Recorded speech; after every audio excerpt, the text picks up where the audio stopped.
Una semana antes de mi boda, mi padre abusó de mí y quedé embarazada. No tuve el valor de decirle a mi marido, hasta que lo imposible sucedió. Mis queridos, buenas tardes, buenas noches, buenos días, sea la hora que sea que me estén encontrando aquí en este rinconcito del Internet. Mi nombre es Mauricia Cavalcante. Tengo 75 años de vida vivida y hoy vivo aquí en Aguascalientes, en el interior de México, en la misma casita humilde donde crié a mis hijos y donde ahora recibo a mis nietos todos los fines de semana. Ahora, en este exacto momento, mientras hablo con ustedes, estoy aquí en mi cuartito de costura, rodeada de retazos coloridos, hilos de todos los colores colgados en la pared y mi máquina de coser antigua que todavía funciona perfectamente. Esta máquina Singer negra que están viendo detrás de mí tiene más de 50 años.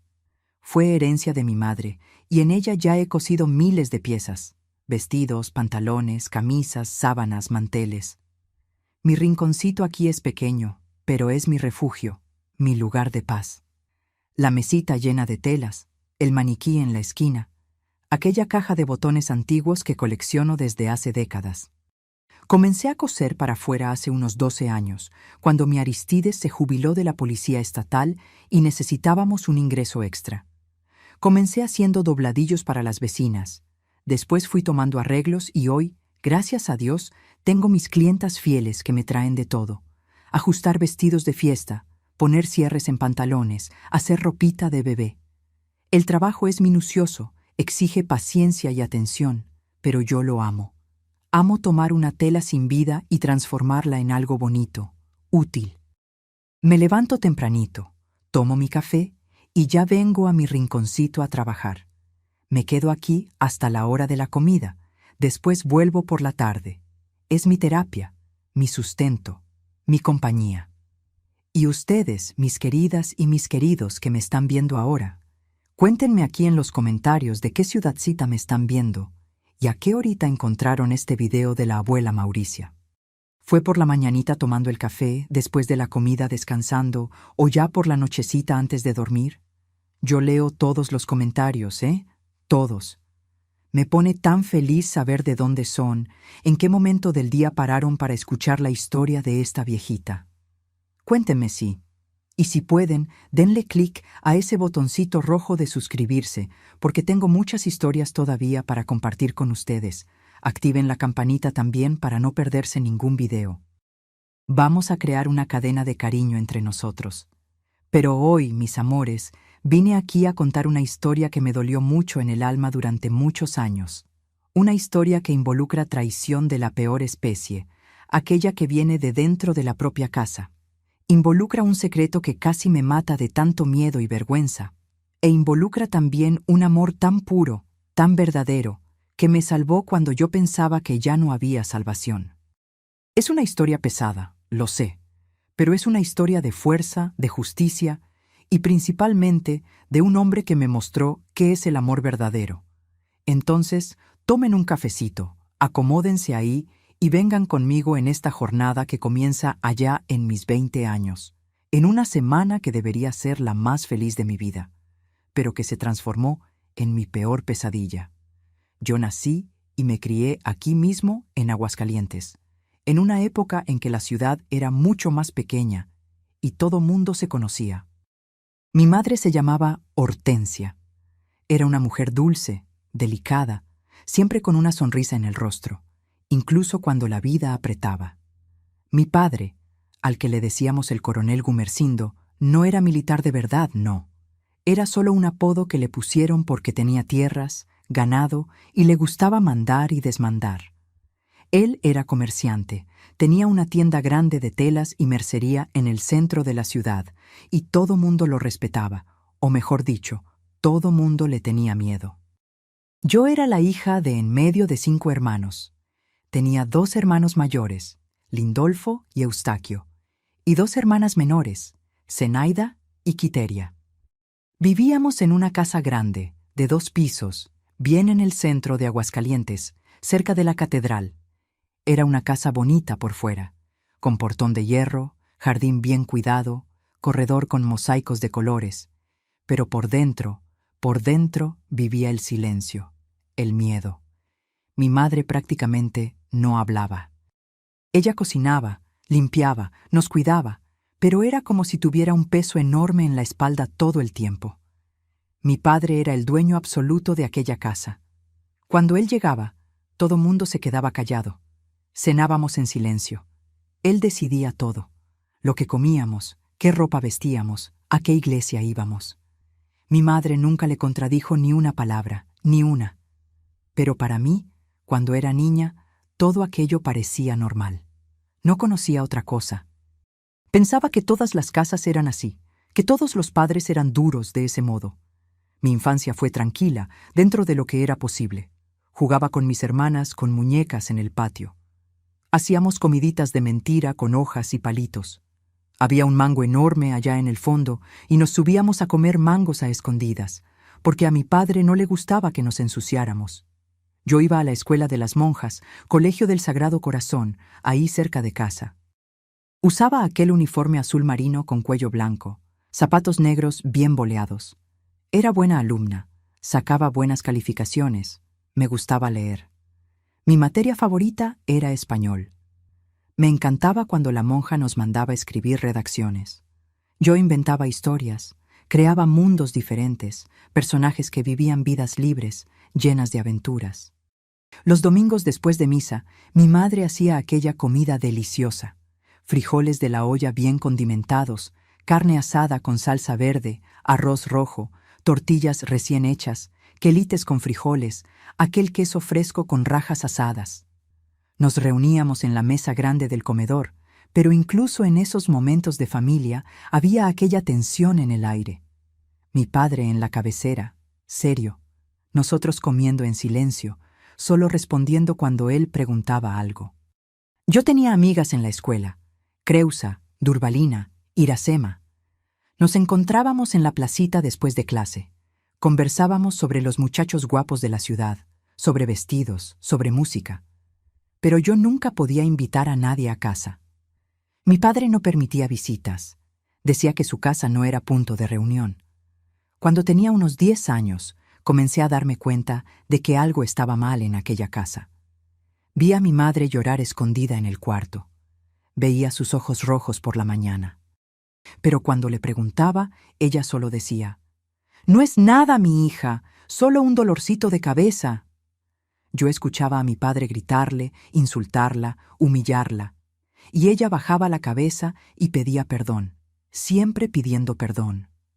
Poco a poco fui entendiendo que mi padre era un hombre violento. No pegaba mucho, al menos no frente a nosotros, pero destruía el alma de mi madre con palabras. La llamaba burra, inútil, incompetente, y mi madre aceptaba todo callada, como si lo mereciera. Mis hermanos varones siguieron el camino del padre, se quedaron trabajando en la tienda, aprendiendo a ser duros, autoritarios. Mis hermanas menores eran calladitas, asustadas. Y yo aprendí a esconderme en los libros, en los estudios, en los sueños de algún día salir de aquella casa y tener una vida diferente. Crecí con esa dualidad. Por un lado, tenía todo lo material: buena comida, ropa limpia, escuela particular. Por otro, faltaba lo esencial: libertad, cariño, paz. Mi padre nunca me dio un abrazo, nunca me dijo que me amaba. Él solo daba órdenes, exigía obediencia, exigía perfección. Pero yo no sabía. Realmente no tenía idea de que lo peor estaba por venir, que aquel hombre al que llamaba padre guardaba dentro de él una maldad que yo ni siquiera podía imaginar, que un día iba a mostrar el monstruo que siempre fue y que iba a destruir mi vida de una forma que jamás podría prever. Cuando cumplí 13 años, mi cuerpo comenzó a cambiar, y con eso, la manera en que mi padre me miraba también cambió. Antes apenas me notaba. Ahora sentía su mirada siguiéndome por la casa. Era una mirada extraña que me daba escalofríos en la espalda. Mi madre lo notó también y comenzó a vestirme con ropa más holgada, más cerrada, siempre poniéndome un rebozo sobre los hombros, incluso cuando hacía calor. Ella nunca dijo nada con palabras, pero yo sentía que estaba tratando de protegerme de algo que ella misma conocía bien. En la adolescencia conocí a Aristides. Él era 3 años mayor que yo, hijo de un pequeño comerciante de la ciudad, gente honesta y trabajadora. Un muchacho serio, educado, que había entrado a la policía estatal a los 18 años y ya era cabo cuando nos conocimos. Nos vimos por primera vez en la misa del domingo. Él se quedaba al fondo de la iglesia de uniforme impecable, porque hacía la seguridad de las misas principales. Intercambiamos miradas durante semanas, ese juego de escondidas con los ojos, hasta que un día él tomó valor, se acercó en la placita después de misa y comenzó a platicar. Aristides era todo lo que mi padre no era: gentil, respetuoso, educado, con aquella voz calmada de quien no necesita gritar para ser escuchado. Hablaba bajito, sonreía fácil, tenía aquellos ojos cafés claros, llenos de bondad y honestidad. Comenzamos a noviar a escondidas. Encuentros rápidos en la placita, conversaciones después de misa, cartitas intercambiadas con ayuda de mis amigas, porque yo sabía que mi padre jamás lo aprobaría. Los militares son gente metida, gente sin futuro, siempre decía cuando veía policías en la calle. Viven de un sueldo de miseria. Pero yo me enamoré perdidamente de aquel hombre de uniforme que me trataba como si yo fuera la cosa más preciosa del mundo, que pedía permiso para tomarme de la mano, que respetaba cada límite mío. Cuando cumplí 17 años, Aristides pidió mi mano en matrimonio, reunió todo el valor que tenía, vistió el uniforme más bien planchado, voló las botas hasta que brillaran y fue a hablar con mi padre. Yo estaba muerta de miedo, escondida en la cocina con mi madre, las dos agarradas una a la otra, oyendo todo a través de la puerta entreabierta. Mi padre gritó, llamó a Aristides de muerto de hambre, de vago uniformado, de aprovechado. Dijo que su hija no se iba a casar con un policía raso que no tiene dónde caerse muerto. Aristides no replicó, no perdió la compostura, mantuvo la postura militar, firme, educado, y dijo con aquella voz calmada: «Con todo respeto, señor, yo amo a su hija de corazón y voy a cuidarla muy bien. Tengo empleo fijo, sueldo garantizado y mucha honra en el corazón. No puedo ofrecer riqueza, pero puedo ofrecer respeto y trabajo honesto». Mi padre expulsó a Aristides de la casa a gritos. Yo lloré días seguidos, encerrada en el cuarto, sin comer bien. Pero 3 meses después, algo cambió. No sé si fue la insistencia de Aristides, que continuó frecuentando la iglesia solo para verme, mandándome recaditos, probando que era serio, o si fue mi madre que debe haber hablado con mi padre en las horas en que se quedaban solos. Pero él cedió. Aceptó el matrimonio, pero con una condición dura. Íbamos a vivir en Aguascalientes, cerca de él, para que él pudiera vigilar y estar seguro de que el yerno no me iba a maltratar. Yo acepté todo. Cualquier cosa para salir de aquella casa, para tener mi propia vida, para ser esposa del hombre que amaba. No me importaba si iba a vivir en una casita pequeña, si iba a tener que lavar en el lavadero, cocinar en la estufa de leña. Lo que importaba era ser libre de aquella prisión, de aquella tensión constante, de aquel miedo que vivía dentro de mi casa. Fijamos la boda para cuando yo cumpliera 20 años, en junio, mes de fiestas en Aguascalientes. Aristides rentó una casita sencilla de 2 cuartos, en un barrio más alejado del centro. Era pequeña, paredes de ladrillo a la vista, piso de cemento, pero tenía patio y un árbol de guayaba en el fondo. Íbamos a empezar de cero, pero éramos felices solo de pensar en estar juntos, en despertar uno al lado del otro, en construir nuestra familia. Los meses de preparación fueron rápidos y felices. Mi madre me ayudó a hacer el ajuar. Bordamos sábanas con las iniciales de nuestros nombres entrelazadas, manteles con flores delicadas, trapos de cocina. Aristides trabajaba en 2 turnos para juntar dinero para la boda y para comprar los muebles básicos: una cama, un ropero, una mesa con 4 sillas, una estufa. Planeábamos cada detalle, dónde íbamos a poner cada mueble, cuántos hijos queríamos tener, qué nombre les íbamos a dar, cómo iba a ser nuestra rutina. Yo estaba viviendo un sueño, contando los días para la boda. Una semana antes del gran día, llegó el vestido de novia. Era blanco, sencillo, hecho por una costurera de la ciudad con tela que mi madre escogió con tanto cuidado. Tenía encaje en los puños y en el escote, un listón de satén en la cintura. Mi madre lloró cuando me vio probármelo por primera vez, viéndome ahí, casi una mujer casada. Yo también lloré de alegría, de alivio, de esperanza. Finalmente iba a salir de aquella casa. Finalmente iba a ser libre. Finalmente iba a pertenecerme a mí misma y al hombre que elegí. Pero era una noche de jueves. Faltaban exactamente 7 días para la boda, cuando mi mundo se derrumbó de una manera que jamás imaginé posible. Estaba lloviendo fuerte afuera, aquella lluvia gruesa de verano, con truenos que hacían temblar la casa y relámpagos que iluminaban todo el cuarto. Yo estaba en mi cuarto sola, mirando el vestido colgado en el ropero, tocando la tela con cariño, imaginando cómo sería caminar hasta el altar, cómo sería ver la sonrisa de Aristides esperándome, cómo sería decir sí y comenzar mi vida nueva. Escuché la puerta del cuarto abrirse despacio, con aquel chirrido que yo conocía. Pensé que era mi madre viniendo a darme las buenas noches, pero cuando me di vuelta era él, mi padre, con aquella mirada que nunca había visto antes, ni en los días de más enojo, una mirada de posesión mezclada con ira, con algo mucho peor, algo animal que me heló en ese momento. Entró, cerró la puerta detrás de él y la cerró con llave. El sonido de la llave girando en la cerradura fue el sonido más aterrador que escuché en mi vida. Mi corazón se disparó. Mis manos comenzaron a sudar frío. ¿Tú crees que vas a salir de esta casa y ser feliz?, dijo, la voz gruesa y pastosa, el aliento oliendo fuerte a tequila mezclado con cigarro. ¿Crees que le vas a entregar a tu Policita lo que es mío por derecho de padre? Comencé a temblar de pies a cabeza. Traté de correr hacia la puerta, pero él me agarró del brazo con tanta fuerza que sentí las marcas de los dedos clavándose en mi piel. Antes de ser de él, necesitas saber quién es el que manda aquí. Tú fuiste criada con mi dinero, con mi sudor, comiste de mi comida toda la vida. Yo cobro el precio ahora. Lo que pasó en aquel cuarto, debajo de aquella lluvia que golpeaba fuerte en la ventana, como si el cielo estuviera llorando por mí, con el vestido de novia como testigo mudo colgado ahí, viendo mi inocencia ser arrancada. No voy a describirlo.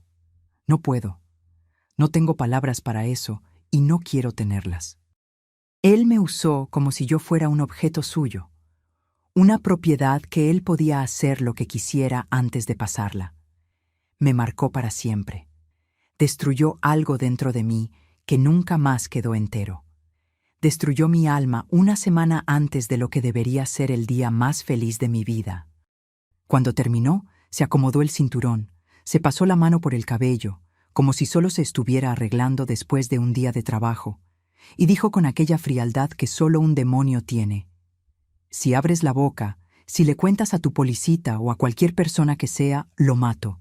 Lo mato frente a tus ojos, y tú sabes que lo hago, Mauricia. Conoces a tu padre. Tengo amigos en todos lados, tengo dinero, tengo poder, nadie te va a creer. Y él muere. Salió del cuarto como si nada hubiera pasado, como si solo hubiera venido a darme las buenas noches. Me quedé acurrucada en el piso, en una esquina entre la cama y la pared, temblando incontrolablemente, llorando sin hacer sonido para que nadie de la casa oyera. Me mordí mi propia mano para no gritar. Sentía asco de mí misma. Sentía que estaba sucia, manchada, rota de una manera que no tenía arreglo. ¿Cómo me iba a casar? ¿Cómo iba a dejar que Aristides me tocara? ¿Cómo iba a fingir que todo estaba bien? ¿Cómo iba a subir al altar de blanco, símbolo de pureza, siendo que yo me sentía la criatura más inmunda del mundo? En los días siguientes me arrastré por la vida como un fantasma. Continué los preparativos de la boda de forma automática, sonriendo cuando necesitaba sonreír, respondiendo cuando me preguntaban algo, pero por dentro estaba muerta. Mi madre notó que algo estaba muy mal. Veía en mis ojos aquel vacío, aquella tristeza profunda, pero ella no habló nada. A veces la agarraba mirándome con una manera que parecía que ella sabía, que entendía, pero las palabras nunca salieron de su boca. Aristides también notaba mi tristeza, mi manera distante, mis ojos rojos, pero yo mentía, inventaba que era nervios de novia, miedo de ser esposa, ansiedad normal. Y él creía, porque era un hombre demasiado bueno para imaginar la maldad que había pasado. La boda sucedió. Subí al altar vestida de blanco, todo mundo comentando lo bonita que estaba, qué pareja tan linda éramos. Pero yo sintiéndome la criatura más falsa del mundo. Dije sí al Padre, pero mi alma estaba gritando no a la vida entera, gritando que todo aquello era una mentira. La luna de miel fue un tormento. Aristides era gentil, cariñoso, cuidadoso, pero cada vez que él trataba de tocarme, yo veía a mi padre. Veía aquel cuarto, aquella lluvia, aquel dolor. Temblaba, lloraba, entraba en pánico. Aristides se quedaba confundido, preocupado, sin entender qué estaba pasando. Yo inventaba excusas, dolor de cabeza, cansancio, miedo de ser la primera vez, vergüenza. Él respetaba todo, esperaba con paciencia, me trataba como si yo fuera hecha de vidrio, pero yo sabía que no podía huir de aquello para siempre. Y entonces, un mes después de la boda, vino la náusea matutina, el mareo al levantarme de la cama, el sueño excesivo, el pecho adolorido, la certeza que me cayó como un rayo. Estaba embarazada. Y por mis cuentas, por los días que había marcado en el calendario escondida, por el tiempo exacto, no era de Aristides. No podía ser. Era de aquel monstruo. Era de mi propio padre. Entré en una desesperación sin fin, en un pozo tan profundo que no veía luz en ningún lugar. ¿Cómo iba a contar? ¿Cómo iba a mirar a los ojos a mi marido, a este hombre bueno y honesto, y decir que cargaba dentro de mí al hijo de su suegro, del hombre que él había enfrentado para pedir mi mano? Pensé en huir, en tomar un autobús y desaparecer al mundo sin dejar nota. Pensé en tirarme de algún lugar alto. Pensé en tomar algo para acabar con todo. Pasaba las noches enteras despierta, llorando en el baño mientras Aristides dormía en la cama, sin saber del infierno que yo estaba viviendo ahí al lado, a pocos metros de él. Los primeros meses de casada fueron los peores de mi vida entera, peor incluso que todo lo que había vivido en la casa de mi padre. Por fuera, yo era la esposa del cabo Aristides, viviendo en una casita humilde pero arreglada, con vecinos que me saludaban en la calle llamándome Doña Mauricia, yendo al mercado los miércoles y sábados a hacer compras, lavando ropa en el lavadero del patio, tendiendo en el tendedero, barriendo la banqueta toda la mañana. Por dentro me estaba muriendo poco a poco, deshaciendo, pudriéndome como una fruta dejada al sol. El secreto me consumía como un cáncer, comiéndome el alma pedazo por pedazo. El embarazo avanzaba implacable y yo no lograba sentir ni un poco de alegría, ni aquella emoción que toda mujer embarazada debería sentir.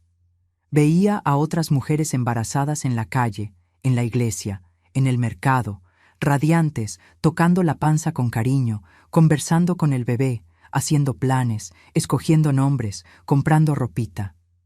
Yo miraba mi vientre creciendo y solo sentía horror, asco profundo, culpa aplastante. Aquella criatura dentro de mí no era fruto de amor, de cariño, de una noche especial entre marido y mujer. Era fruto de violencia, de traición de la peor especie, de un pecado que ni nombre tenía. ¿Cómo iba a amar a una criatura que me recordaba a cada movimiento, a cada patadita, el peor momento de mi vida? Aristides estaba feliz con la noticia del embarazo, pero cada vez más preocupado conmigo. Notaba mi tristeza constante, mi distanciamiento, mi manera de evitar hablar sobre el bebé.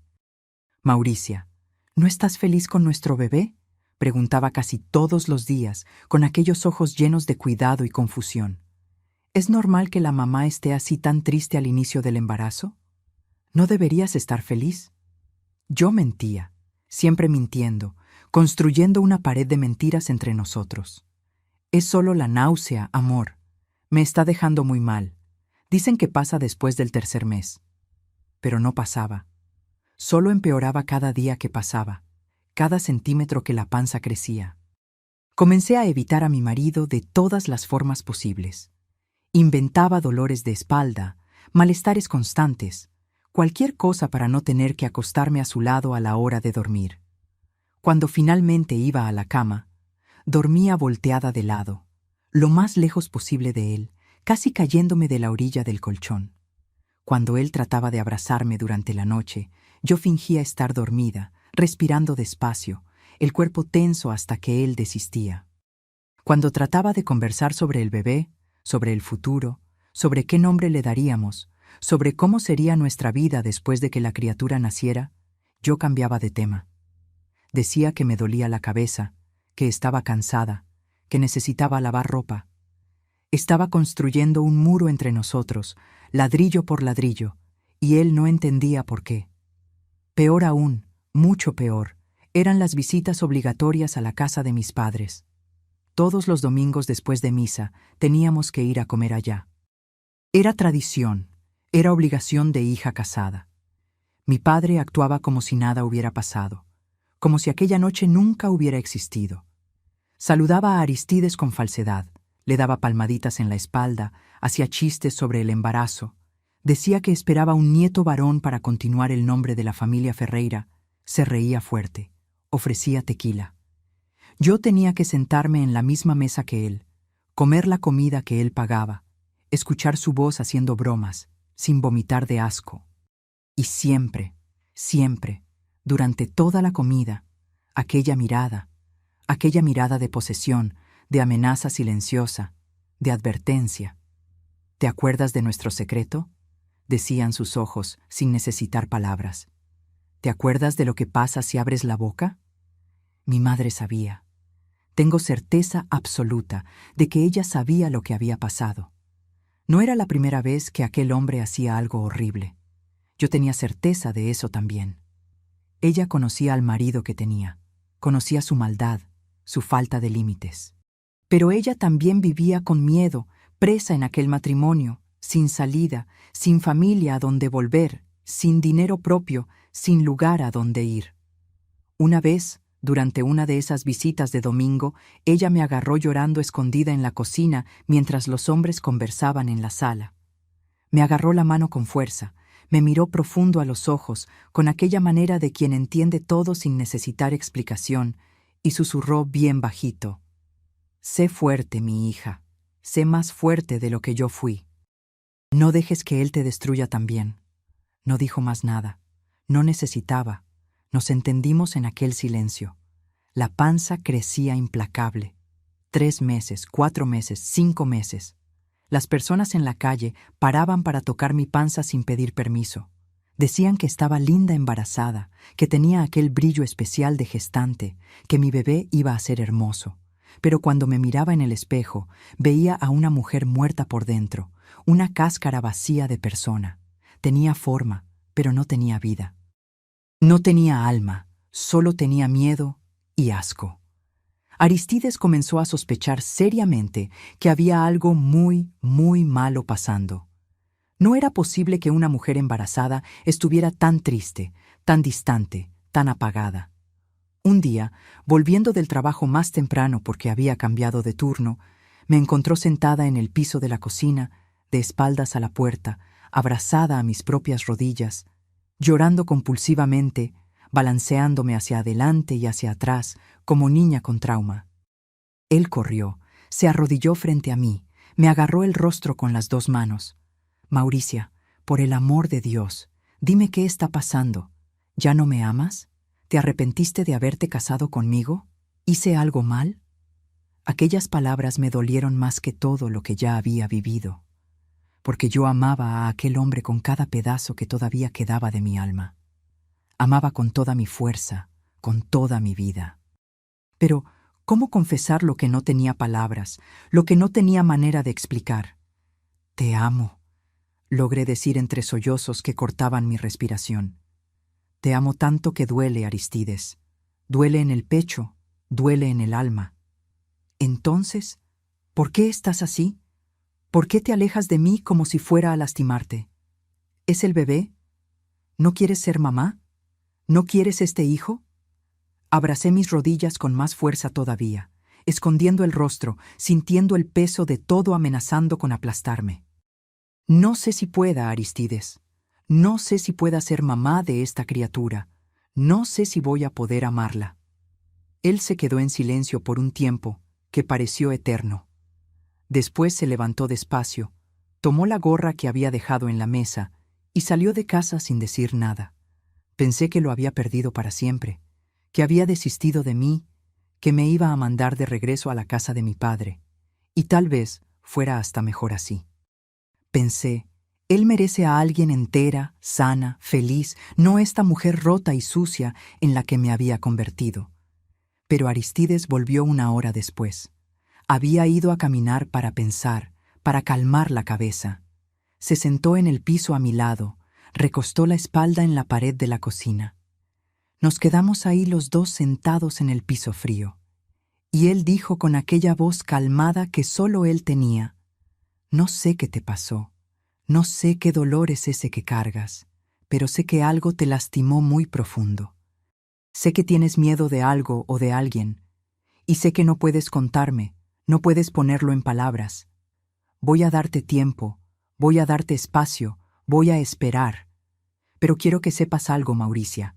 Yo estoy aquí, no te voy a abandonar, no importa lo que sea, no importa lo que cargues, no me voy. Tú eres mi esposa, este bebé es mi hijo y vamos a encontrar la manera». La bondad de él, la paciencia de él, el amor puro de él me partían todavía más por dentro, porque mientras más él me amaba, más yo sentía que no lo merecía. ¿Cómo un hombre tan bueno, tan puro, tan honesto, se había casado con una mujer que cargaba tanta suciedad dentro de sí? ¿Cómo él no veía que yo estaba contaminada, destruida, indigna de él? Las náuseas del embarazo empeoraron. Vomitaba varias veces al día. Perdí peso en vez de ganar. Comencé a tener crisis de pánico en medio de la noche. Despertaba sudada, con el corazón latiendo tan fuerte que parecía que se iba a salir por la boca, sin poder respirar bien.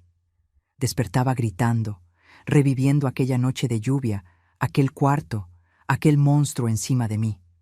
Aristides me calmaba sin entender qué estaba pasando. Pasaba la mano por mi cabello mojado de sudor, prendía la luz, traía agua, decía que solo era una pesadilla, que las pesadillas no podían lastimarme. Pero no era pesadilla, era memoria viva quemando dentro de mí.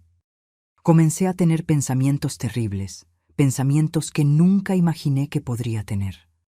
¿Y si la criatura nacía parecida a él? Con aquellos ojos, aquella nariz, aquella boca. ¿Y si todo mundo descubría solo con mirar?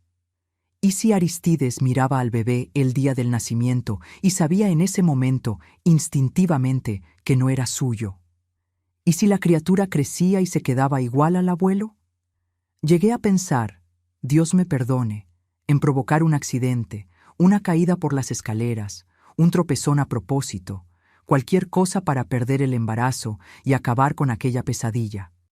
Pero no tenía valor, no podía.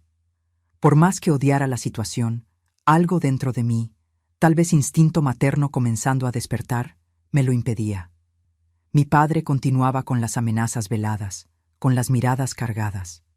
En una de esas visitas de domingo, mientras Aristides conversaba con mis hermanos en la sala sobre fútbol y política, él me acorraló en la despensa oscura, donde mi madre guardaba las conservas y las bolsas de harina. Se acercó, tan cerca que sentí aquel olor asqueroso de él de cigarro, tequila y maldad. Susurró en mi oído: «Estás pensando en abrir la boca, ¿verdad, Mauricia? Estás pensando en contarle a tu maridito toda la verdad. Ándale, cuéntale y después míralo morir bien frente a ti. Porque yo mato, hija, me conoces bien. Yo mato y nadie nunca descubre. Tengo amigos en la policía. Tengo dinero para desaparecer cuerpos. Piénsalo bien antes de abrir esa boca». Viví 7 meses completos de embarazo en ese infierno particular que solo yo conocía. 7 meses fingiendo estar bien, forzando sonrisas para los vecinos, agradeciendo la ropita de bebé que me regalaban en los baby showers que organizaron para mí, armando el cuartito con Aristides, que pintó las paredes de amarillo clarito con tanto amor y cuidado, mientras mi alma se pudría por dentro como una fruta olvidada. 7 meses cargando no solo una criatura en el vientre, sino un secreto que pesaba más que cualquier panza, más que cualquier carga física. Y lo peor de todo, sabiendo que en 2 meses más aquella criatura iba a nacer y que cuando naciera, la verdad tal vez saliera a la luz de una manera u otra, y que mi vida de una manera u otra iba a acabar de forma definitiva.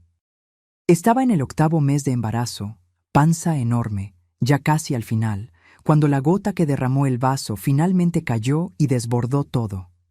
Era un sábado por la mañana, día de sol fuerte. Aristides había salido tempranito al cuartel. Tenía un turno especial de seguridad en una fiesta política de la ciudad. Iba a estar fuera todo el día. Yo estaba en casa sola, en la sala, sentada en la mecedora que Aristides había comprado usada para mí, planchando con cuidado la ropita minúscula del bebé que todavía no había nacido, doblando con cariño, tratando de prepararme mentalmente para la maternidad que se acercaba, quisiera yo o no. Tocaron a la puerta con fuerza. 3 golpes secos que hicieron saltar mi corazón. Me levanté con dificultad, la panza pesada, y fui a abrir. Casi me desmayo ahí mismo, cuando vi quién era. Mi padre, solo, de camisa blanca de vestir, pantalón de lino, zapatos boleados, como si estuviera saliendo de misa. Él nunca había venido a nuestra casa desde el día de la boda. Miraba nuestra casa con desprecio siempre que pasaba en carro. Le parecía todo demasiado pequeño, demasiado sencillo, demasiado pobre para su hija. Pero ahí estaba él, parado en la puerta de mi casa, invadiendo mi espacio, mi refugio. ¿Tu marido no está?, preguntó sin siquiera dar los buenos días, ya empujando la puerta y entrando sin ser invitado. No, fue a trabajar, turno en el cuartel. Mi voz salió temblorosa. Él cerró la puerta detrás de él con calma. La cerró con llave. Aquel sonido de la cerradura girando me hizo volver inmediatamente a aquella noche, a aquel cuarto. Todo mi cuerpo comenzó a temblar. No, por favor, Dios, no de nuevo, no embarazada así. Vine a darle una mirada a mi nieto, dijo con una sonrisa que no llegaba a los ojos, una sonrisa asquerosa, torcida. Después de todo, soy el abuelo. O más que eso, ¿verdad, Mauricia? Tengo todo el derecho de ver cómo está creciendo. Comenzó a caminar por la casa despacio, tocando las cosas, metiendo mano en nuestras pertenencias, invadiendo cada rincón de nuestra vida. Entró al cuartito del bebé que Aristides había pintado con tanto cariño, con tanto amor, aquellas paredes amarillas que él había escogido porque decía que era color de alegría. Está bonitito, sencillo, pobre, pero bonitito, mejor de lo que esperaba de un sueldo de policía raso. Yo estaba paralizada en medio de la sala, una mano agarrando la panza de forma protectora, la otra aferrada al respaldo de la silla para no caer. Él volvió a la sala.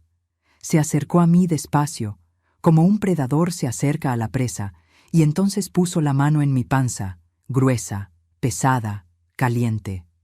Sentí una ola de asco tan fuerte, tan avasalladora, que el vómito subió a la garganta. Tuve que tragarlo de vuelta con esfuerzo.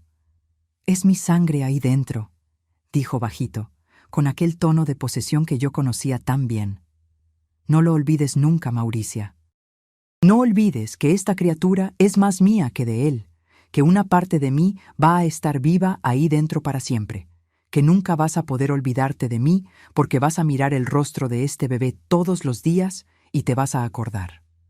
Algo dentro de mí se rompió en ese momento exacto. No sé si fue el instinto materno finalmente despertando después de meses dormido. No sé si fue la rabia acumulada de todos esos meses de silencio y sufrimiento. No sé si fue simplemente el límite de cuánto horror un ser humano puede soportar antes de quebrarse completamente. Pero algo cambió. Le di una cachetada fuerte en la mano, apartándola con fuerza, y lo miré directo a los ojos de aquel demonio por primera vez desde aquella noche maldita.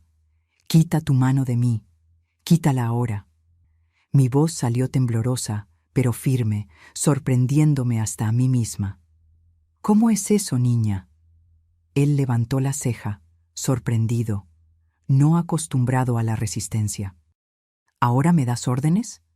«Sal de mi casa», dije. «Sal ahora. No eres bienvenido aquí. No vas a ponerle la mano a esta criatura nunca. Nunca». Él se rió. Aquella risa fría, sin humor, que yo conocía desde niña. La risa de quien tiene poder y sabe que lo tiene. «¿Tu casa? ¿Esta porquería de pobres? ¿Y tú, una mujercita embarazada y débil, me vas a expulsar? ¿Olvidaste lo que te hice, Mauricia?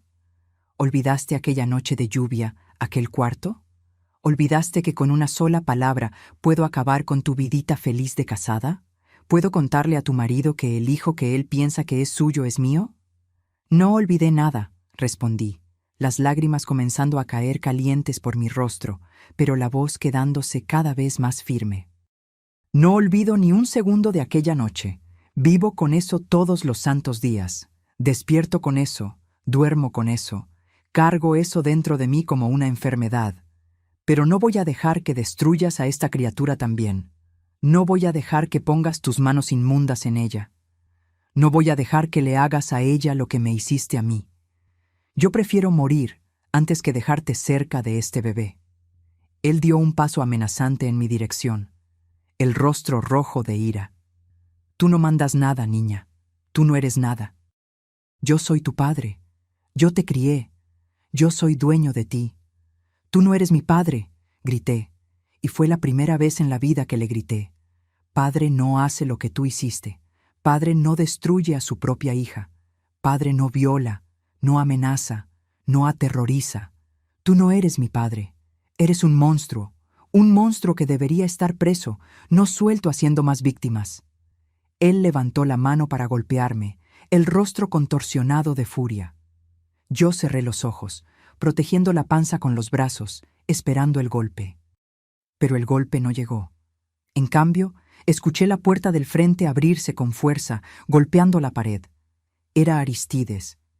Él había vuelto. Había olvidado algo, o había tenido un presentimiento, no sé. Pero ahí estaba él, todavía de uniforme completo, con arma, chaleco, mirando aquella escena, mi padre con la mano levantada, lista para golpearme. Yo embarazada, acorralada contra la pared, llorando, protegiendo la panza. ¿Qué está pasando aquí? La voz de Aristides salió baja, controlada, pero con un tono peligroso que nunca le había escuchado antes. Era voz de soldado, de hombre entrenado para combate, de hombre que sabe lidiar con criminales. Ya no era más la voz suave de mi marido cariñoso, era voz de policía en servicio. Mi padre bajó la mano rápidamente, trató de disimular, de componer la postura. Solo estaba conversando con mi hija, yerno, asuntos de familia.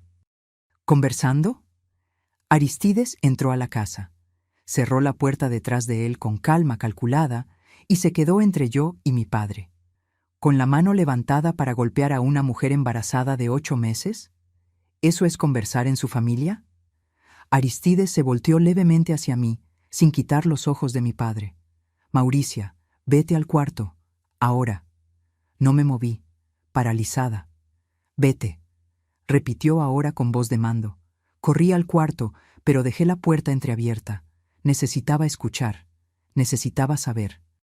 «Creo que es mejor que salga de mi casa», Aristides dijo, la voz baja pero firme como acero. «Ahora, antes de que pierda la paciencia y olvide que usted es el padre de mi esposa». Mi padre trató de mantener la pose de hombre importante, de hombre que manda, pero yo vi a través de la rendija de la puerta, vi el miedo pasando por sus ojos. Aristides era más joven, más fuerte, entrenado para combate, y estaba armado. «No acepto órdenes de un subordinado, de un policita raso. Usted no está en su casa, aquí no es su tienda, no es su rancho. Aquí es mi casa y aquí yo mando. Ahora salga». Aristides puso la mano en la funda del arma, no sacándola, solo dejando claro que podía. Mi padre caminó hacia la puerta, pero antes de salir, se volteó y gritó, perdiendo completamente la compostura. «Te vas a arrepentir, policita de mierda, y tu mujercita ahí sabe muy bien por qué. Pregúntale de nuestro secretito. Pregúntale quién es el padre de verdad de ese bebé que está cargando». Y salió azotando la puerta con tanta fuerza que toda la casa tembló. Aristides se quedó parado ahí de espaldas a mí, respirando hondo, tratando de calmarse. Después se volteó despacio, me miró parada en la puerta del cuarto, temblando de pies a cabeza, llorando descontroladamente. «Mauricia», dijo bajito, «¿qué secreto es ese del que está hablando? Yo quise correr, quise huir, quise esconderme, pero ya no había a dónde ir, ya no había cómo mentir, ya no había fuerza para cargar aquello sola». Me senté en la orilla de la cama y Aristides se sentó a mi lado. Me tomó la mano con cuidado, como siempre hacía. «Cuéntame», pidió, la voz volviendo a ser suave. «Sea lo que sea, lo resolvemos juntos. Pero necesito saber. Por el amor de Dios, Mauricia, cuéntame qué está pasando. Cuéntame por qué estás así desde que nos casamos. Cuéntame qué secreto es ese que te está matando por dentro». Respiré hondo. Miré a aquel hombre bueno que me había dado nombre, casa, respeto, amor. Miré nuestra casa sencilla pero llena de cuidado. Miré el cuartito amarillo que él había pintado con tanto cariño y pensé, si no cuento ahora, voy a morir. Este secreto me va a matar antes incluso de que el bebé nazca. Y comencé. Comencé por el principio. Aquella noche de lluvia, una semana antes de la boda, el cuarto cerrado con llave, lo que él hizo, lo que dijo, la amenaza de muerte, el miedo que me paralizó, el descubrimiento del embarazo un mes después, las cuentas que no cuadraban, la desesperación de saber que cargaba dentro de mí la semilla de aquel monstruo, el peso de engañar al hombre que amaba, las ganas de morir todos los santos días. Hablé sin parar entre sollozos violentos que cortaban mi respiración, agarrando la mano de Aristides con fuerza de desesperación, sintiendo mi cuerpo entero temblar. Esperaba en cualquier momento que él me soltara, que me empujara lejos, que me llamara mentirosa, sucia, indigna. Cerré los ojos con fuerza, esperando el grito de asco, el rechazo, el sonido de la puerta cerrándose cuando él se fuera de mi vida para siempre. Pero lo que sentí fue el abrazo fuerte, apretado, caliente, protector. Aristides me jaló con fuerza hacia su pecho y lloró junto conmigo. Lloró de verdad, lágrimas calientes que mojaron mi cabello y mi rostro. Sollozaba como niño, su cuerpo temblando junto con el mío. Y lo escuché decir, la voz embargada, cortada, llena de dolor pero también de amor. «La culpa no es tuya, Mauricia. La culpa nunca fue tuya. ¿Me oíste? Nunca. Fuiste violada. Fuiste víctima de tu propio padre, del hombre que debería protegerte. Fuiste amenazada de muerte y aguantaste todo esto sola, con miedo, sin poder contarle a nadie. Y esta criatura que estás cargando, no tiene culpa de nada. No tiene culpa de tener un abuelo monstruo. Nosotros la vamos a criar juntos, como nuestra hija, como mi hija». No podía creer que estaba escuchando aquello. Me alejé un poco, lo miré profundo a los ojos a través de las lágrimas, buscando asco, ira, rechazo, cualquier señal de que estaba mintiendo solo para calmarme en el momento. Pero solo vi amor. Amor puro, verdadero, incondicional. «¿Incluso sabiendo que puede ser de él?», pregunté con la voz quebrada. «¿Incluso si nace y no se parece en nada a ti? ¿Incluso si todo mundo sospecha? No importa de quién sea la sangre, Mauricia, no importa. Lo que importa es de quién es el amor, de quién es el cuidado, de quién es la presencia todos los días. Yo voy a ser el padre de esta criatura. Voy a cuidar de ustedes dos. Las voy a proteger con mi vida si es necesario. ¿Pero no sientes rabia de mí? ¿Asco? ¿No piensas que estoy sucia, impura? Rabia siento de él, Asco profundo siento de él, ganas de matar siento de él, de ti solo siento amor y orgullo inmenso. Orgullo porque fuiste lo suficientemente fuerte para aguantar todo esto sola por tanto tiempo. Orgullo porque finalmente tuviste el valor de contar. Orgullo de tenerte como mi esposa. Por primera vez en meses, desde aquella noche maldita, lloré de alivio. No de desesperación, no de miedo, no de vergüenza, de alivio puro. La piedra gigantesca que cargaba aplastando mi pecho se volvió un poquito más ligera. Todavía estaba ahí, todavía dolía, pero no pesaba tanto más. Porque ahora había alguien ayudándome a cargar.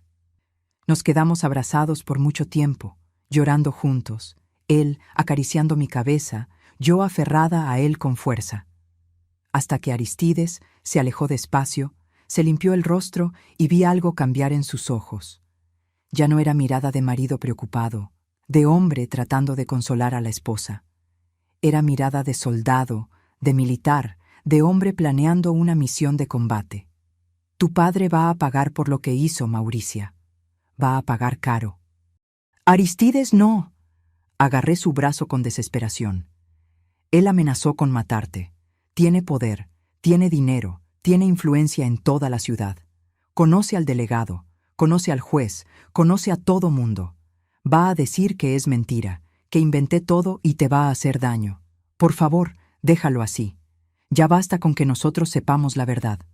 No, Mauricia, no basta, porque él puede hacerle esto a otras mujeres. Puede ya haberlo hecho. Hombres así no paran. Y ahora él sabe que contaste. Él es peligroso. Para ti, para mí, para esta criatura que va a nacer. No puedo dejarlo suelto. Aristides se levantó, se acomodó el uniforme, se acomodó la funda. Pero no soy tonto. No voy a hacer nada por impulso. Soy policía. Sé cómo funcionan estas cosas. Voy a hacerlo de la manera correcta, de la manera que garantiza que sea castigado y que nosotros estemos seguros. Y vi en sus ojos que ya estaba trazando un plan cuidadoso, calculado, eficiente. Los ojos de un cazador que acaba de identificar a su presa. 2 semanas pasaron después de aquella conversación que cambió todo. 2 semanas donde Aristides actuó normal durante el día. Iba al trabajo, volvía a casa, me cuidaba con cariño doblado, pero yo veía que su cabeza estaba trabajando constantemente, planeando, calculando. Hacía preguntas cuidadosas sobre mi padre. ¿Dónde guardaba las armas? ¿Qué tipo de armas tenía? Si tenía alarma en la casa, ¿a qué hora dormía? ¿Qué caminos acostumbraba a hacer? Yo respondía todo, confiando en él completamente. Una tarde de domingo, llegó un recado a nuestra casa traído por un niño de la calle. Era una nota escrita a mano con la letra de mi padre.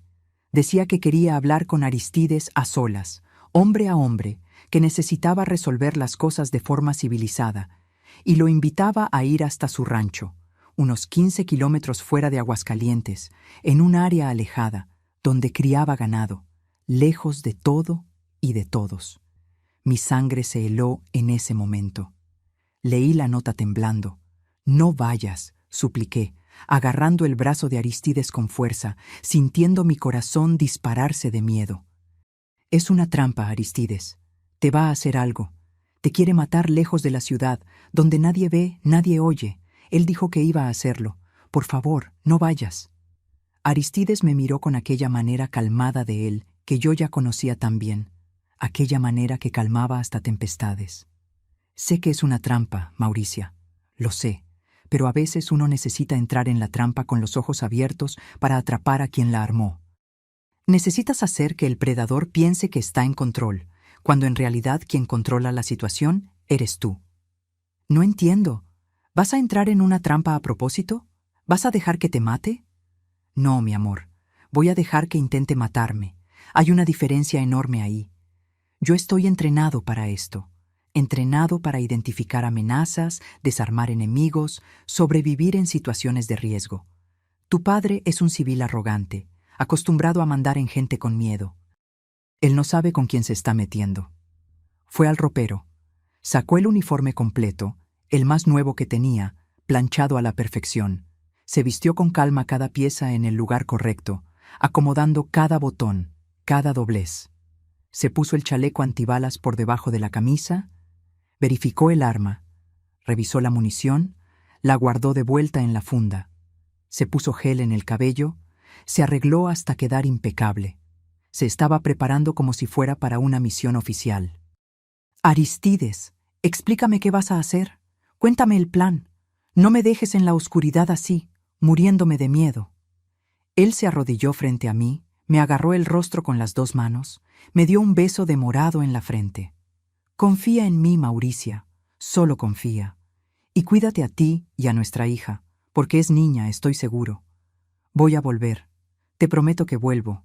Y cuando vuelva, ya no vas a necesitar tenerle miedo nunca más. Salió de aquella casa y se llevó mi corazón con él. Me quedé en la ventana viéndolo irse a pie en dirección a la carretera que llevaba al rancho de mi padre. Me quedé ahí parada no sé cuánto tiempo, rezando, suplicándole a Dios que protegiera a mi marido, que hiciera que todo saliera bien, que no me dejara perder al único hombre bueno que había conocido en la vida. Solo me enteré horas después, cuando Aristides volvió, de lo que pasó aquella tarde en el rancho. Él me contó todo, en los mínimos detalles, con aquella voz calmada de quien cuenta una historia que ya terminó bien. Y hoy les cuento a ustedes.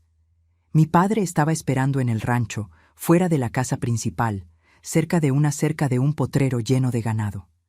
Estaba solo, como había prometido en la nota. Saludó a Aristides con aquella falsedad que solo el hombre malo sabe hacer. Sonrisa en el rostro, pero ojos fríos. Qué bueno que vino, yerno. Qué bueno que es hombre de palabra. Necesitamos hablar de unas cosas, arreglar unos malentendidos. Con permiso, señor. Aristides respondió, la voz firme, postura militar impecable. Estoy aquí para escuchar lo que tiene que decir. Comenzaron a caminar juntos por el potrero, alejándose de la casa principal, de la carretera, de cualquier señal de civilización. Mi padre hablaba sobre el rancho, sobre el ganado que había comprado, sobre planes de ampliar los negocios, sobre la sequía que había perjudicado la cosecha. Charla vacía para llenar el silencio, para ganar tiempo. Aristides sabía que aquello era solo teatro, solo preparación para lo que vendría después. Respondía educadamente, pero con todos los sentidos en alerta máxima, como había sido entrenado. Fueron caminando, hasta entrar en un área de monte más cerrado, monte espinoso, denso, donde el sol apenas entraba. Cuando llegaron bien lejos, tal vez 2 kilómetros de la casa, en un claro en medio del monte, donde no había absolutamente nadie cerca, mi padre dejó de caminar. Se volteó lentamente hacia Aristides y la mirada cambió completamente. La máscara cayó de una vez. Era mirada de asesino, de hombre sin escrúpulos, de demonio listo para actuar. Eres listo, Policita, más listo de lo que pensé, pero no lo suficientemente listo para entender que no debías meter la nariz donde no te llamaron. Aristides se quedó en silencio, solo mirando, esperando, calculando cada movimiento. Mi padre continuó, ahora con voz llena de odio. Mauricia abrió la boca, ¿verdad? Contó nuestro secretito, contó lo que pasó aquella noche de lluvia. Yo le avisé muy bien lo que iba a pasar si contaba, y yo soy hombre de palabra, muchacho. Viven de un sueldo de miseria. Fue cuando mi padre puso la mano en la espalda, debajo de la camisa, y sacó un revólver calibre 38 que estaba escondido, amarrado en la cintura. Lo apuntó directo al pecho de Aristides, bien en el centro del uniforme, donde late el corazón. Nada personal, ¿entiendes? Pero sabes demasiado ahora. Te volviste testigo, y el testigo que sabe demasiado se vuelve problema. Y yo resuelvo mis problemas de forma definitiva. Puso el dedo en el gatillo con calma, apuntando con precisión. Van a encontrar tu cuerpo de aquí a unos días, ya medio comido por los opilotes. Van a pensar que te asaltaron, que te mató un delincuente. Mauricia se va a quedar viuda. Va a volver a la casa del padre con el rabo entre las piernas, y la vida sigue. Mi padre jaló el gatillo, pero el arma falló. No disparó. Un susto pasó por su rostro, una confusión momentánea. Intentó de nuevo, jalando el gatillo con más fuerza, y nada pasó de nuevo. 6 veces. El arma estaba completamente trabada, muerta, inútil. No salió ni un disparo. Fue cuando Aristides hizo algo que mi padre jamás esperaba. Él sonrió. Una sonrisa fría, calculada, de quien está completamente en control de la situación. Despacio, muy despacio, sin apuro alguno. Aristides abrió la mano derecha y mostró 6 balas de revólver calibre 38. Las balas del revólver de mi padre, brillando al sol de la tarde que entraba por las ramas de los árboles. ¿Buscando esto, Gumersindo? Mi padre se quedó blanco, completamente blanco, como si hubiera visto un fantasma. Los ojos abiertos de shock, la boca abierta, sin poder formar palabras, el revólver inútil temblando en su mano. ¿Cómo? ¿Cuándo? ¿Cómo? ¿Crees que soy idiota? Aristides continuó, la voz baja, controlada, peligrosa. ¿Crees que un sargento de la policía estatal con 15 años de carrera no sabe cuándo está siendo atraído a una emboscada? ¿No sabe reconocer una trampa? Entré a tu casa de madrugada hace 3 días, mientras dormías pesado, borracho, como siempre, roncando fuerte. Entré por la puerta de atrás que nunca cierras bien. Fui a tu cuarto, a tu oficina, a tu caja fuerte que tiene la clave escrita en un papel dentro del cajón. Desarmé todas tus armas, todas. Revolví todo tu rancho mientras tú y tu familia dormían. Estoy entrenado para entrar en territorio enemigo sin ser detectado. Estoy entrenado para desarmar amenazas. Estoy entrenado para lidiar con delincuentes.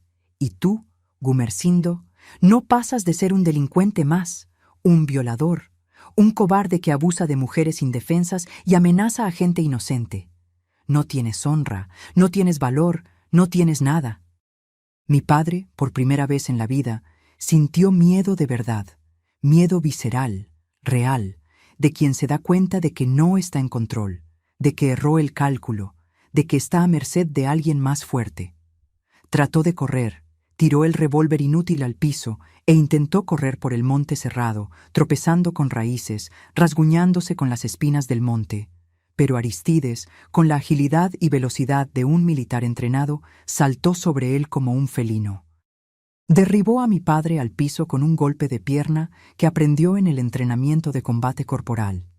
Mi padre cayó de cara en la tierra roja, comiendo polvo y lodo. Y antes de que pudiera reaccionar, Aristides lo inmovilizó con una llave de brazo profesional, rodilla en su espalda, agarrando los 2 brazos para atrás con fuerza. Mi padre trató de gritar, pero Aristides le tapó la boca con la mano, apretando fuerte. Ahora me vas a escuchar, cada palabra que voy a decir, cada sílaba, y te vas a quedar calladito. Aristides habló en su oído, la voz con aquella calma aterradora de soldado en misión. Eres un violador, Gumersindo. Violaste a tu propia hija una semana antes de su boda. Destruiste el alma de tu propia carne y sangre para marcar territorio, para mostrar poder. Y después tuviste el valor de amenazarla de muerte si contaba. Eres lo peor de la humanidad. Y ahora vas a pagar. Aristides había traído esposas oficiales de la policía que se había olvidado de devolver después de una aprehensión. Esposó a mi padre ahí mismo en el lodo rojo del monte, como a un criminal cualquiera, las manos para atrás, bien apretadas, marcando la piel. Mi padre trató de resistir, trató de usar la fuerza, pero Aristides era más joven, más fuerte, entrenado para esto. En cuestión de segundos, mi padre estaba completamente inmovilizado. Y entonces comenzó la caminata que entraría en la historia de Aguascalientes. Aristides levantó a mi padre del piso con un jalón fuerte, lo agarró por las esposas y comenzó a caminar de regreso. Pero no de regreso al rancho, de regreso a la ciudad, por los 15 kilómetros completos, arrastrando a mi padre por las esposas como si fuera un animal, un prisionero de guerra. Mi padre trató de resistir, de plantar los pies en el piso, pero Aristides le dio unos jalones tan fuertes que cayó de cara al piso varias veces. El rostro se le llenó de lodo, sangre escurriendo de la nariz, la camisa blanca de vestir, que estaba impecable ahora rasgada e inmunda. El coronel Gumersindo, el hombre más rico y poderoso de Aguascalientes, siendo arrastrado como animal por un soldado. Y en medio del camino, en la carretera de tierra que llevaba de regreso a la ciudad, comenzaron a encontrar personas. Primero fueron los trabajadores de los ranchos vecinos, volviendo del trabajo al final de la tarde. Pararon y se quedaron boquiabiertos. ¿Es el coronel? ¿Lo están llevando preso? Mira al coronel esposado. La noticia comenzó a esparcirse más rápido de lo que ellos lograban caminar. Gente corrió adelante, avisando en la ciudad.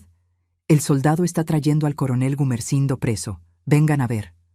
Cuando Aristides llegó a la entrada de la ciudad, ya había una multitud esperando. Gente en las puertas de las casas, en las ventanas, en la calle. El movimiento paró. Las personas dejaron lo que estaban haciendo para ver aquello. Mi padre, humillado de la peor forma posible, sucio de lodo de pies a cabeza, con el rostro lastimado, esposado, siendo jalado por el yerno en plena luz del día, frente a todo mundo que lo conocía, que le temía, que fingía respeto por miedo. Algunas personas aplaudieron, otras se quedaron en silencio impactadas, pero todo mundo vio. La ciudad entera fue testigo de la caída del coronel Gumersindo. Aristides lo llevó directo a la delegación central de Aguascalientes. Entró jalando a mi padre por las esposas, lo tiró literalmente al piso frente al delegado que estaba de guardia y habló alto y claro frente a todos los policías que estaban ahí, de todas las personas que habían entrado atrás para ver el escándalo. Este hombre intentó asesinarme hace menos de 2 horas. Me atrajo a su rancho con excusa falsa e intentó matarme con un revólver calibre 38. Aquí está su arma. Aquí están las balas que saqué antes de que pudiera dispararme. Tengo testigo de todo. Mi esposa sabía que yo iba. Y hay más, delegado. Hay mucho más. Este hombre violó a su propia hija una semana antes de su boda. Violó a mi esposa cuando ella todavía vivía con él. La amenazó de muerte si contaba. Y hoy intentó matarme porque se enteró de que ella finalmente tuvo el valor de contarme la verdad. Vengo a presentar denuncia formal, intento de homicidio contra policía estatal y violación de vulnerable. Quiero a este hombre preso ahora. El silencio en la delegación fue absoluto. Nadie respiraba. El delegado, don Baldomiro, hombre serio, que conocía a mi padre desde hace mucho tiempo, pero también conocía a Aristides y sabía que era policía ejemplar, se quedó visiblemente impactado. Esto es muy grave, sargento Aristides, muy grave. Intento de homicidio contra policía es crimen gravísimo, y violación son acusaciones muy pesadas. Tiene cómo probar. Tengo a la víctima, mi esposa. Ella va a dar su declaración. Tengo el arma de él, las balas, el lugar donde intentó matarme. Tengo las marcas en su cuerpo de donde tuve que inmovilizarlo en legítima defensa. Tengo la amenaza que hizo hace 2 semanas en mi casa cuando fue a intimidar a mi esposa embarazada. Y tengo el intento de homicidio que pasó hace menos de 2 horas, delegado. ¿Eso es prueba suficiente? Mi padre gritaba del piso donde estaba caído, insultaba, amenazaba con procesar a todo mundo. Decía que todo era mentira, que iba a usar toda su influencia para acabar con la carrera de Aristides. Pero nadie le dio atención. El delegado mandó a 2 policías levantar a mi padre y ponerlo en una celda. Tiene derecho a quedarse callado. Todo lo que diga puede ser usado en su contra. Está preso en flagrante por intento de homicidio. La noticia explotó en Aguascalientes. En ciudad pequeña, noticia así se esparce como fuego en pasto seco. Coronel Gumersindo preso por intentar matar al yerno y por haber violado a su propia hija. En pocas horas, toda la ciudad estaba comentando. Unos creían, otros decían que era calumnia, pero todos estaban hablando. Aristides vino a buscarme a la delegación. Yo tenía que ir a dar mi declaración. Estaba aterrada, temblando, pero él me agarró la mano firme todo el tiempo. Me senté frente al escribano con el delegado y Aristides presentes y conté todo. Cada detalle de aquella noche, de la amenaza, del miedo, del embarazo. Fue la cosa más difícil y más liberadora que hice en mi vida. Mis palabras quedaron registradas, oficiales, documentadas. Mi padre se quedó preso. No consiguió fianza porque intento de homicidio contra policía es crimen inafianzable. Respondió a proceso criminal. La familia de él se dividió. Mis hermanos se quedaron de su lado. Me llamaron mentirosa, interesada, mujer que quería destruir al padre. Mi madre se quedó de mi lado en silencio, sin valor de hablar, pero apoyándome de la manera que podía. Mis hermanas no sabían en quién creer, pero las evidencias estaban todas ahí. El arma, las balas, el intento claro de homicidio, la declaración detallada de una mujer embarazada que no tenía ninguna razón para mentir. El jurado, meses después, creyó. Mi padre fue condenado. Le cayeron 8 años de prisión por intento de homicidio. El crimen de violación prescribió por cuestiones técnicas que su abogado logró alegar. Pero la condena por intentar matar a un policía bastó. Nuestra hija nació un mes después de todo ese escándalo, en medio del proceso judicial.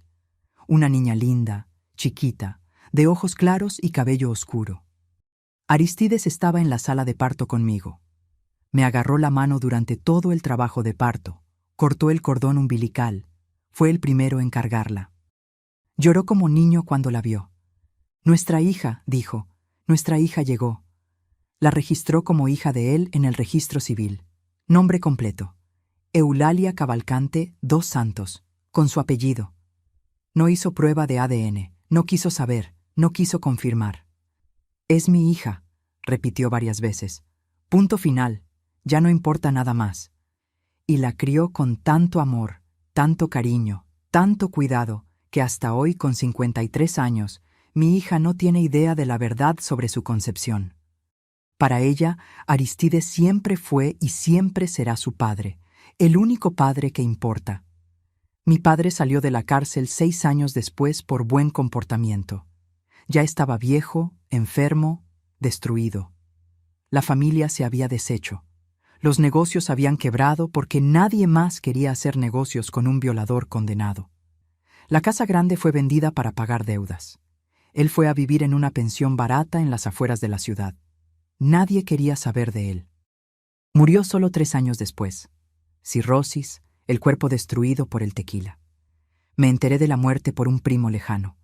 No fui al entierro. No derramé ni una lágrima. Sentí solo alivio. Alivio de saber que aquel monstruo finalmente había salido del mundo y no podía hacerle daño a nadie más. Hoy, a los 75 años, vivo aquí en mi casita sencilla en Aguascalientes, la misma casa que vivimos toda la vida, la misma casa que Aristides rentó cuando nos casamos, que después logró comprar con mucho esfuerzo, pagando mensualidad por mensualidad durante años. Es pequeña, las paredes tienen grietas, el piso está gastado, pero es nuestra. Tiene las marcas de toda la vida que construimos juntos. Cada rincón tiene un recuerdo. Mi marido se jubiló de la Policía Estatal hace 12 años con honores de oficial, ascendido por buenos servicios. Hoy pasa los días conmigo, ayudando en las tareas de casa, cuidando el patiocito donde sembramos cilantro, epazote, cebollines, regando las plantas todas las tardes. Juega dominó con los vecinos todos los sábados por la noche. Envejecimos juntos, lado a lado. Su cabello se puso todo blanco. La espalda se encorvó un poco, pero los ojos siguen igual, llenos de bondad, de honestidad, de amor. Nuestra hija, Eulalia, tiene 53 años hoy. Se casó, me dio 4 nietos lindos que son la alegría de mi vejez. Trabaja como maestra de español en una escuela secundaria estatal aquí de la ciudad. Es una mujer fuerte, inteligente, decidida, llena de vida y energía. Nunca supo la verdad sobre cómo fue concebida y nunca lo sabrá. Este secreto Aristides y yo decidimos llevarnos a la tumba. Para ella, Aristides es el padre en todos los sentidos que importan. Es quien la crió, quien le enseñó a caminar, quien la cargó cuando era chiquita, quien la ayudó con las tareas, quien fue a las juntas de la escuela, quien lloró en su boda, quien cargó a los nietos por primera vez. Me levanto tempranito todos los días, a las 5 de la mañana. Vengo a mi rinconcito de costura, prendo la máquina Singer que sigue funcionando perfectamente después de todos estos años y trabajo hasta el mediodía. La costura es mi terapia, mi sustento, mi compañía. Aristides me trae el desayuno aquí al rinconcito. Conversamos sobre los nietos, sobre la novela que están pasando, sobre las noticias de la ciudad. El dinero de la costura no es mucho, pero ayuda con nuestra jubilación. Y más importante, me da propósito, me hace sentir útil. Los sábados, los nietos vienen a comer. Hago aquellos frijoles de la olla que les encantan, carne asada bien condimentada con cebolla y chile, arroz rojo, tortillas recién hechas, quelites con frijoles, pico de gallo fresquito. La casa se llena de ruido, de risas, de vida. Niños corriendo por el patio, peleando por tonterías, pidiendo galletas. Aristides se sienta en la mecedora del corredor con los nietos menores en el regazo. Les cuenta historias de cuando era policía, inventa unas también, solo para hacerlos reír. Abuelo, cuéntanos de aquella vez que arrestaste al delincuente peligroso, piden. Y él cuenta, siempre omitiendo el nombre del delincuente, nunca diciendo que era el propio abuelo biológico de ellos. Mi madre murió hace 20 años de neumonía. Al final de la vida, después de que mi padre fue preso y ella finalmente quedó libre de él, vino a vivir con nosotros por un tiempo. Se puso más ligera, más feliz, sonreía más, conversaba más. Me pidió perdón 1000 veces por no haberme protegido de aquel hombre, por no haber tenido el valor de denunciar, de salir de aquel matrimonio. Yo la perdoné completamente. Entendí que ella también era víctima, presa en aquel matrimonio sin salida, sin familia a donde volver, sin dinero, sin opción. Murió en paz en nuestra casa, rodeada de amor, agarrando mi mano y la de Aristides. Sus últimas palabras fueron: gracias por haber sido más fuerte que yo. Gracias por haber logrado liberarte. Los domingos vamos a misa de las 9 en la catedral. Siempre fuimos católicos, practicantes fieles. Me siento en la misma banca desde hace 50 años. Le agradezco a Dios todas las semanas por la vida que tengo, por el marido que Dios puso en mi camino, por la fuerza que me dio para sobrevivir a lo que pasé, por la hija sana que nació, por los nietos que vinieron después. Hay días que miro a Aristides sentado a mi lado en la iglesia, con su camisa de vestir planchada, pantalón de vestir, cabello blanco peinado con gel, y pienso en lo afortunada que fui en medio de tanta desgracia. Cómo en medio de tanto sufrimiento encontré a un hombre que me mostró qué es el amor verdadero, qué es la honra de verdad, qué es ser humano de verdad. Todavía tengo pesadillas a veces, incluso después de tantos años. Despierto en medio de la noche sudada, jadeando, con el corazón acelerado, reviviendo aquella noche de lluvia, aquel cuarto, aquel monstruo. Pero entonces, Aristides despierta también al mismo tiempo, como si tuviera un sensor. Me abraza fuerte, pasa la mano por mi cabello blanco, igual al de él ahora, y dice las mismas palabras que dice desde hace 50 años. Ya pasó, mi amor. Pasó hace mucho tiempo. Estás aquí conmigo. Estás segura. Él ya no puede lastimarte nunca más. Y vuelvo a dormir, protegida en los brazos de mi protector. No mantengo contacto alguno con mis hermanos. Ellos se quedaron del lado del padre hasta el final. Me llamaron mentirosa, interesada, mujer que inventó historia para conseguir herencia. Corté relaciones completamente. No necesito familia que no me cree, que escoge proteger al agresor en vez de a la víctima. Mi familia verdadera es Aristides, es Eulalia, son mis nietos, son mis vecinas que me traen costura todos los meses, son las amigas de la iglesia. Familia de verdad es quien te acoge en la hora del dolor, no quien tiene tu sangre solamente. Mi vida es sencilla, humilde, sin lujos. No tengo carro, no viajo, no tengo ropa cara, pero tengo paz, tengo tranquilidad, tengo amor, tengo dignidad recuperada. Tengo noches de sueño tranquilas la mayor parte del tiempo. Tengo desayuno con sabor a vida buena. Tengo la sonrisa de mis nietos llamándome Abú. Tengo la costura que me mantiene ocupada. Tengo vecinos que me respetan y me saludan en la calle. Tengo una vida que yo misma construí sobre las cenizas de lo que trataron de destruir. Sobreviví al infierno, atravesé el fuego y no me volví ceniza. Y construí mi pequeño cielo aquí en la tierra, ladrilito por ladrilito, día tras día, puntada tras puntada, con la mano firme de un hombre que me probó que no todo hombre es monstruo, que existe bondad en este mundo, que existe honra verdadera, que existe amor incondicional, que existe justicia, aunque a veces tarde en llegar. Conté esta historia pesada, no para que sientan lástima, sino para mostrar que hay salida, que del pozo más profundo uno puede subir con valor. Y para hablar del tipo de hombre que toda mujer merece, aquel que no juzga, no culpa, no abandona en la hora del dolor. Si estás pasando por violencia ahora de padre, marido, patrón, quien sea, graba esto en tu corazón. La culpa nunca es tuya. Nunca. No importa la ropa, la hora, el lugar. La culpa es siempre de quien violenta, solo de él. Tienes derecho de denunciar, de buscar ayuda, de liberarte. Yo tuve la suerte de encontrar a un Aristides, un hombre que me acogió cuando me creía demasiado sucia para ser amada. Pero sé que no toda mujer tiene eso.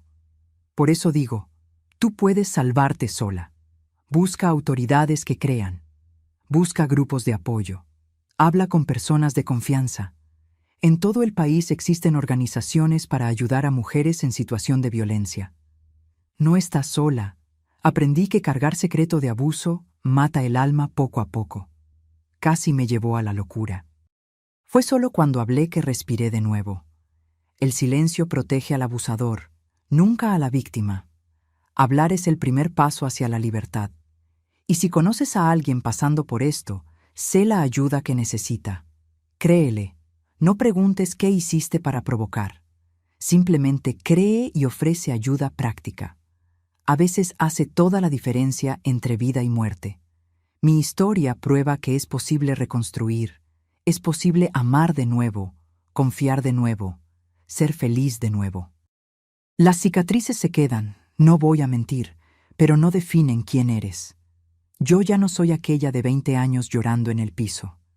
Soy una sobreviviente de 75 que construyó vida digna en las cenizas de lo que trataron de destruir. Dignidad, respeto, amor verdadero. Toda mujer merece eso. No importa dónde nació, qué lengua habla, qué religión tiene, mereces respeto siempre. Y quien te trata diferente no merece estar en tu vida. Ahora, mis amores, si esta historia tocó su corazón, denle clic al botón rojo de suscribirse ahora. No lo dejen para después. Activen la campanita y déjenme en los comentarios solo una palabra, fuerza, para que yo sepa que entendieron el mensaje. Háganlo ahora. No esperen ni un minuto más. Mientras más gente siga, más mujeres ayudamos, más historias de superación traigo. Esta historia no es entretenimiento, es alerta. Es mano extendida para quien está presa sin saber cómo salir. Si mi dolor abre los ojos de una persona siquiera, valió cada lágrima. El silencio protege al monstruo. Hablar es romper las cadenas. Transformé mi dolor en misión de ayudar a otras mujeres. Si estás pasando por esto ahora, no estás sola. Siempre hay salida, siempre hay esperanza, siempre hay posibilidad de recomenzar. Un beso en el corazón de ustedes. Recuerden, la vida puede ser mucho más que el dolor que tratan de causarnos. Puede ser dulce, ligera, llena de amor verdadero. Basta tener el valor de buscar ayuda. Yo soy prueba viva de eso. Hasta el próximo video. Quédense con Dios y sean fuertes, siempre fuertes.